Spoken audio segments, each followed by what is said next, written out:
ជើងខោមួយពីឆ្វេងស្ដាំពីសិទ្ធនីគូនេះបានល្អណាស់បាទកំពស់កំពោបាទ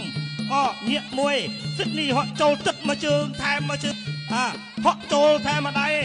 បាទទុតម្នាក់មកជើងចូលមកដៃសិទ្ធនីចាប់ជើងចាប់បានមកទោះស្វៀនរត់ធាក់ទៅមួយពីលីហ្វីចូលរងដូចកាន់ស្ដាំមួយបាទពីសិទ្ធនីធាក់ទៅមួយទីពីរជាមួយនឹងក្រុតមីនីគុនខ្មែរធាក់ទៅមួយពីលីហ្វីហក់ចូលធាក់មកជើងចូលមកដៃបាទចូលទឹកមកជើងសិទ្ធនីចូលមកស្ដាំបាទធាក់ទៅមួយពីអ្នកបណ្ឌិតមានជ័យចាក់ចង្កងមួយធាក់ទៅមួយចាប់យកពុះមកកែងពីលីហ្វីទុតមកជើងពីលីហ្វីធាក់ទៅពីលីហ្វីហក់ចូលបុកមកកែងមួយធាក់ទៅមួយពីសិទ្ធនីឆ្វេងម្ដាយរបស់សិទ្ធនីហក់ចូលទៅពីលីហ្វី